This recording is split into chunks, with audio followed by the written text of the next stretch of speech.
Hello বন্ধুরা, কেমন আছো তোমরা সবাই? তো আজকে কিন্তু আমি আমার একটা ফেভারিট মেনু নিয়ে তোমাদের সাথে শেয়ার করবো বলে চলে এসেছি।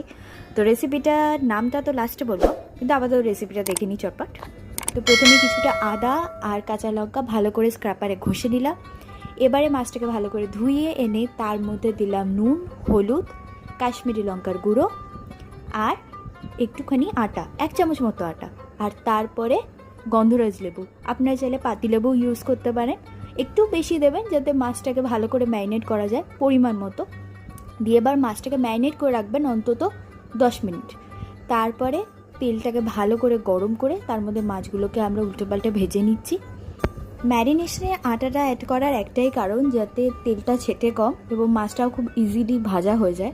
তো সেই কারণেই কিন্তু আটাটা ইউজ করছি।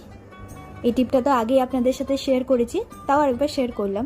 তো মাছগুলোকে এবার কিন্তু উল্টে পাল্টে ভালো করে ভেজে নিচ্ছি হালকার উপর। বেশি মাছ ভাজা হয়ে গেলে না সেই টেস্টটা লাগে না, তো মাছটাকে হালকার উপর ভেজেই আমি তুলে নিলাম। এবার ওই একই তেলে আমি কিন্তু এবার মাছের জন্য যে লম্বা লম্বা করে আলুগুলো কেটে রেখেছিলাম সেটা দিয়ে দিলাম। এবারে এটার মধ্যে অ্যাড করে দিচ্ছি অল্প নুন আর হলুদ। অল্প নুন হলুদ দিয়ে আলুগুলোকে ভালো করে এবার ভেজে নেব। তো নুন আর হলুদটা দিয়ে দিলাম। এবার আলুগুলোকে হালকা ভেজে নিয়ে আমি কিন্তু ওর মধ্যে একটু জায়গা করে নিয়ে সে কুচনো আদা আর কাঁচা লঙ্কা যেটা ছিল সেই মিক্সটা আমি দিয়ে দিলাম। এবার একটু ভালো করে সাঁতলে নিয়ে আমরা কিন্তু এর মধ্যে দিয়ে দিচ্ছি কুচনো টমেটো দিয়ে এবার একসাথে ভালো করে মশলাটাকে কষাবার পালা। তো মশলাটাকে যত ভালো করে সাঁতলানো হবে তত কিন্তু টেস্টটা গ্রো করবে।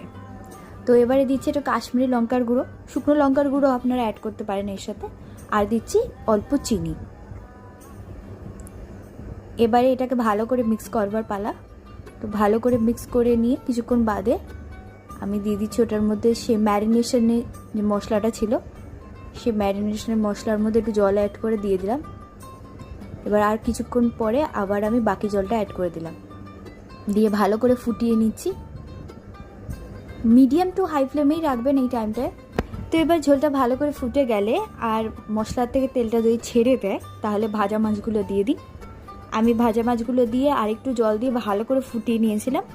নিয়ে তারপর কিন্তু তার মধ্যে দিয়েছি চেরা কাঁচা লঙ্কা আর গোল করে কেটে রাখা গন্ধরাজ লেবু। এই রেসিপিটা কিন্তু মাস্ট ট্রাই। আমাকে কিন্তু কমেন্ট করে নিশ্চয়ই জানাবেন আপনাদের কেমন লাগলো। খুবই সিম্পল, কিন্তু simple yet beautiful.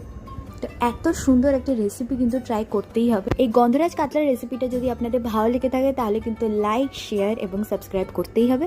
Bell আইকনটাও press করতে হবে যাতে আপনারা কোনো ভিডিও মিস না করেন।